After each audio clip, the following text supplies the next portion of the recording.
mbere na mbere tubanzaniye indirimbo itugira ngo dusubize amaso inyuma tureba aho twavuye, dusubize amaso inyuma tureba uko twari tumeze, dusubize amaso inyuma twitwa za mayibobo, dusubize amaso inyuma tutareba, dusubize amaso inyuma inzara yatwishe, abagore basubize amaso inyuma barabuze urubyaro. Niyo mpamvu mbagize ngo uyu munsi dufate umwanya mwiza wo gushima Imana kuko urabona ni iminsi mikuru iregereje.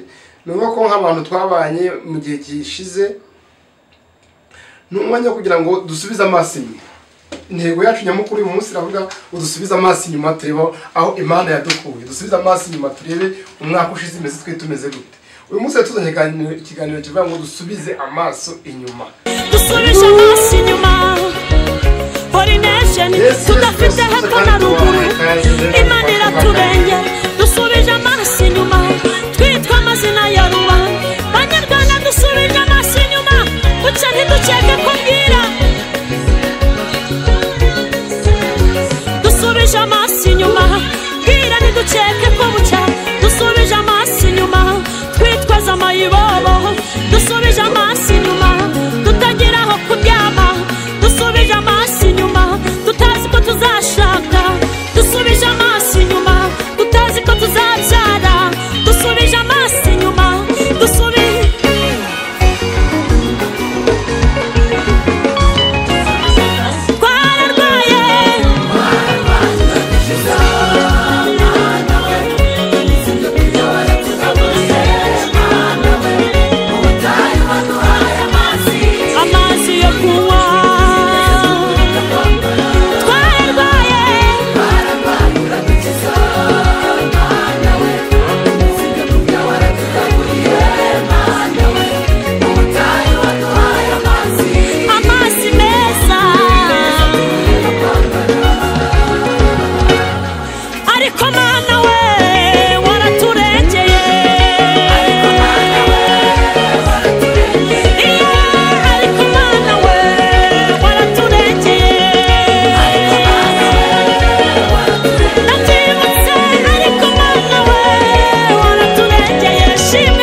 ariko Mana we waraturengeye.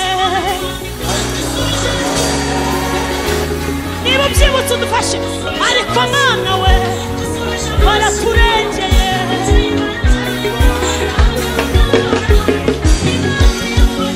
Ariko Mana we waraturengeye shimya, ariko Mana we waraturengeye.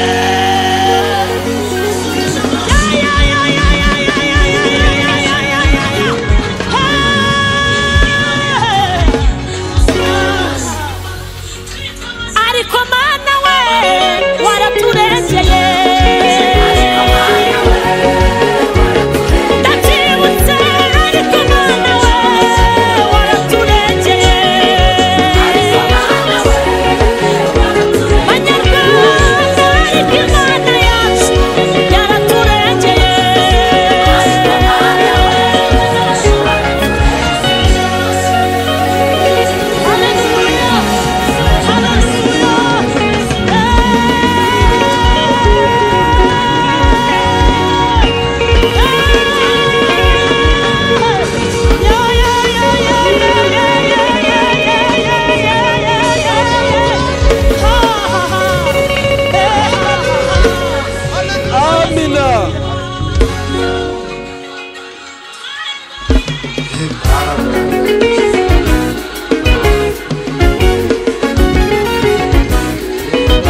Dawidi yibutse iminsi ye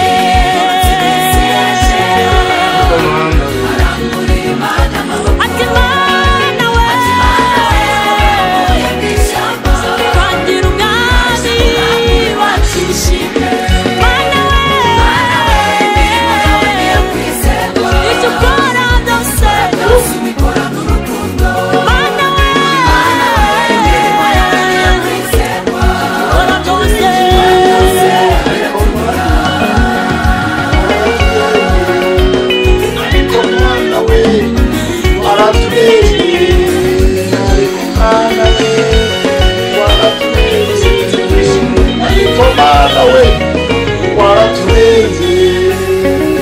dusubije amaso inyuma twibutse ibyo wadukoreye Mana we dusubije amaso yacu inyuma twibutse imirimo y'intoki zawe Mana we wagize neza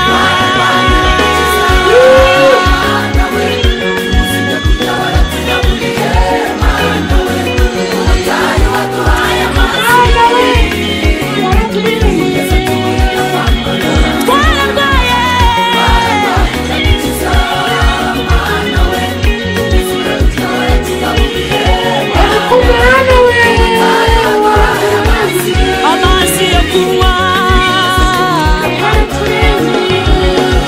dusubije amaso inyuma twibutse ibyo wadukoreye Mana we dusubije amaso yacu inyuma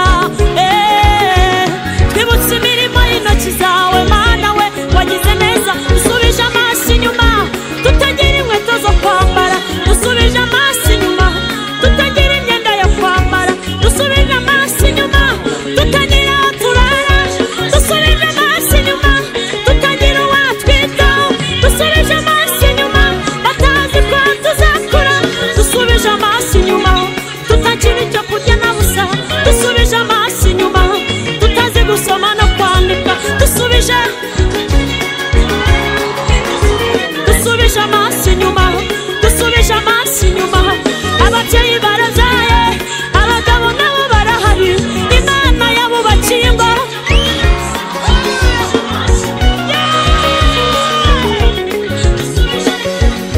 dusubije amaso inyuma Coronation tudafite hepfo na ruguru Imana iraturengera dusubije amaso inyuma twitwa amazina ya rubanda Banyarwanda dusubije amaso inyuma bucya ntidukeke ko bwira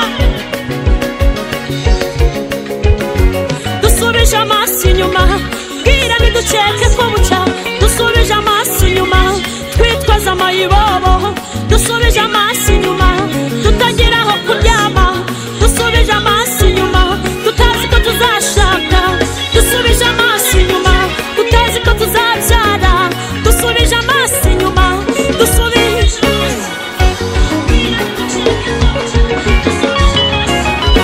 twararwaye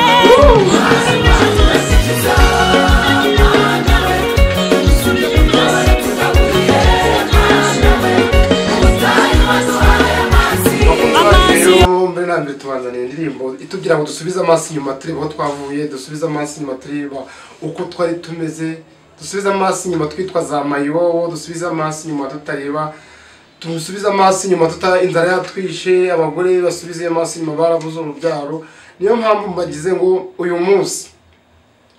uyu munsi dufate umwanya mwiza wo gushima Imana kuko urabona ni iminsi mikuru iregereje nuko ko nk'abantu twabanye mu gihe gishize n'umwanya kugira ngo dusubize amaso inyuma intego yacu nyamukuru uyu munsi iravuga udusubize amaso inyuma tureba aho Imana yadukuye dusubize amaso inyuma turebe umwaka ushize imeze twe tumeze gute uyu munsi tuzanye ikiganiro kivuga ngo dusubize amaso inyuma dushima Imana ni ikiganiro cyo gushima Imana dushima Imana ko turangije umwaka w'ibihumbi 2024 kandi tukaba tugeze mu mwaka wa 2025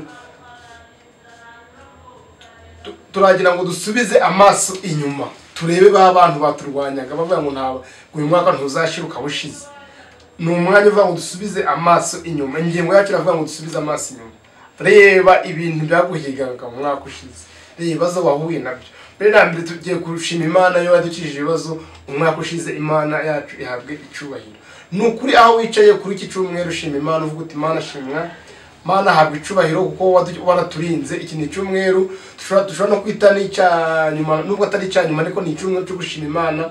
Imana tubwira ngo munshima Imana imirimo n'ibitangaza yagiye ikora.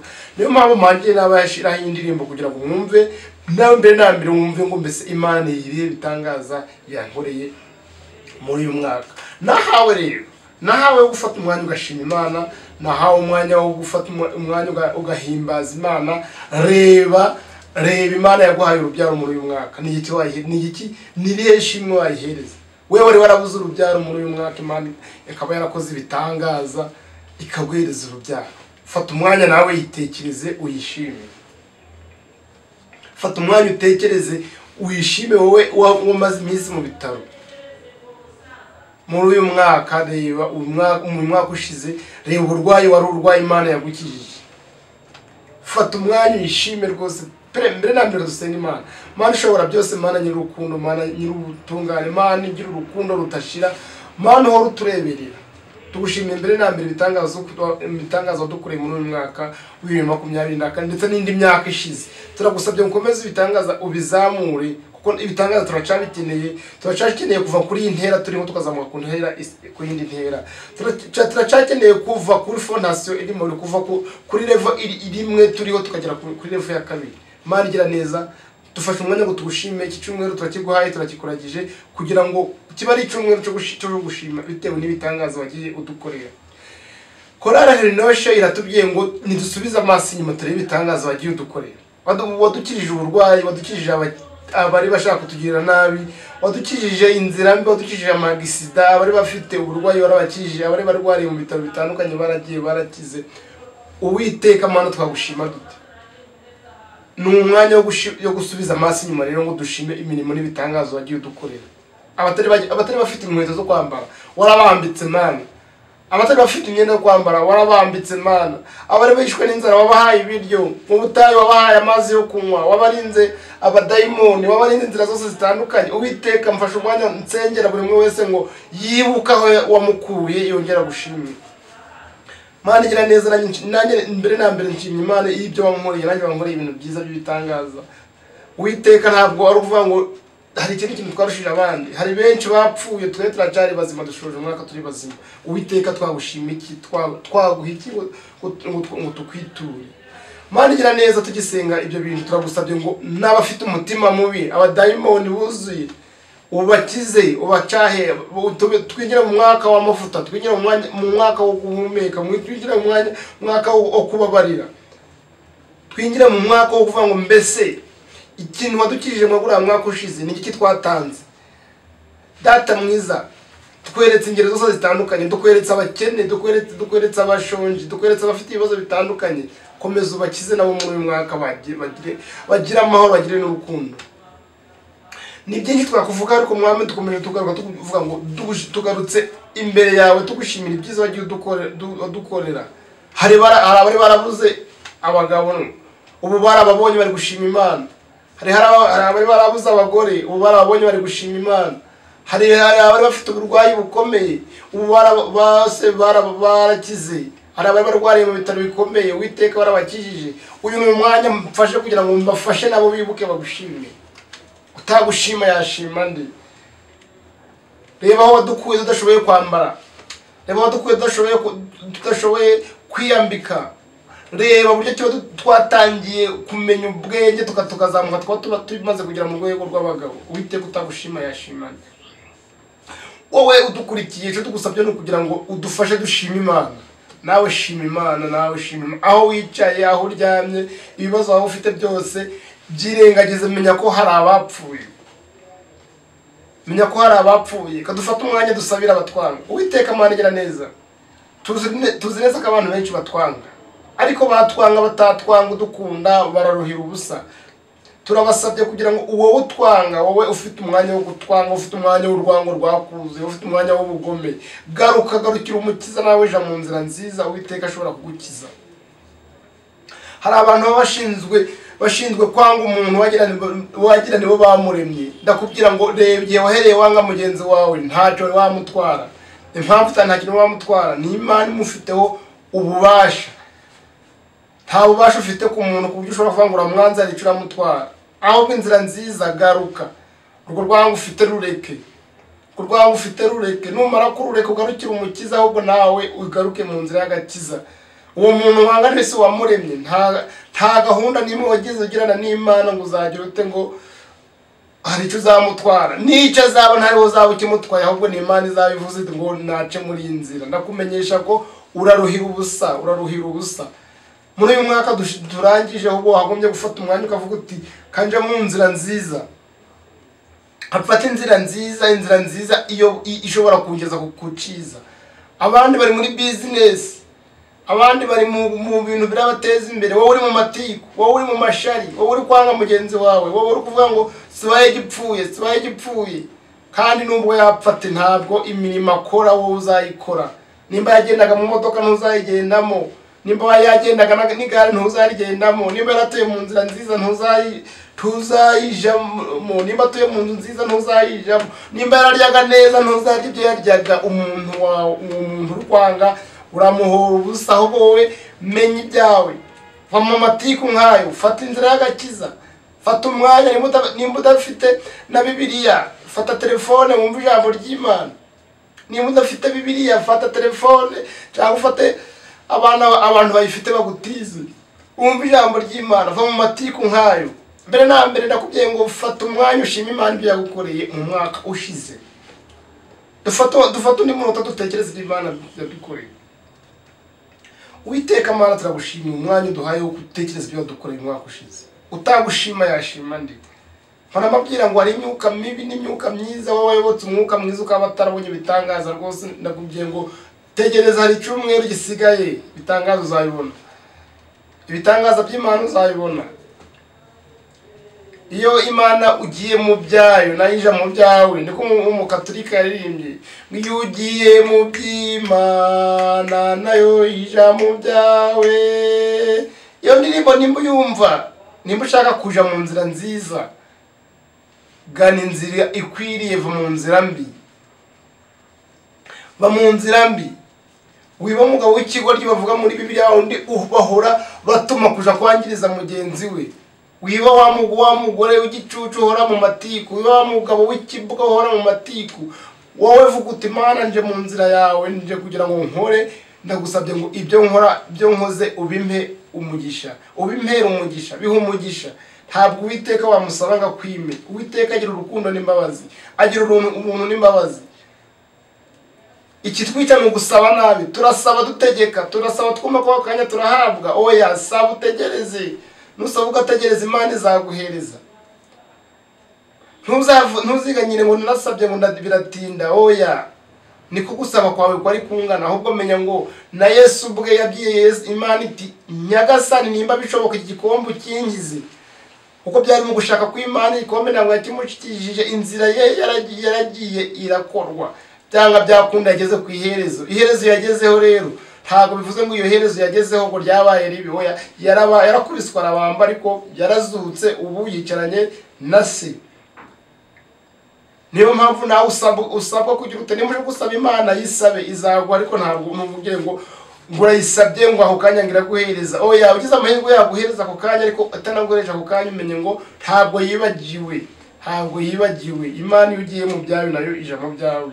Ni umwanya rero wo gushima Imana icyo yadukoreye mu myaka yashize. Ni umwanya wo gushima Imana ko ikomeje kuturinda. Ni umwanya wo gushima Imana ko umwaka uri imbere tuyuragije.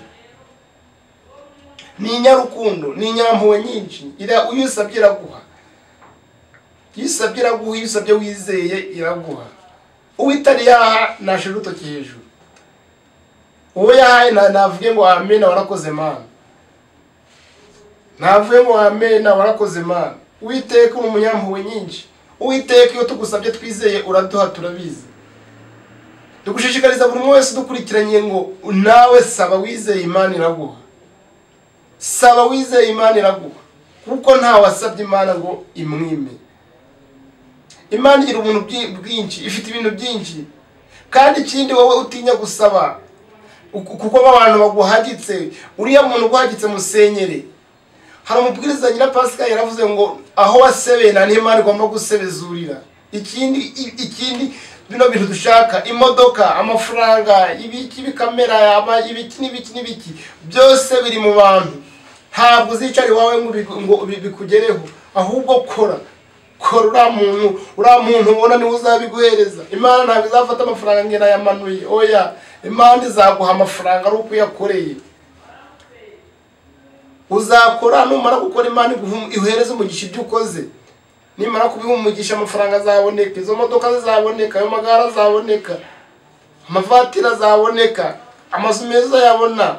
Ariko uzayabona ari uko hari icyo wakoze. N'Imana yavuze ngo azasanga abantu mu murwa yavuze ntabwo ari mu muji, oya, ahubwo naho uzaba uri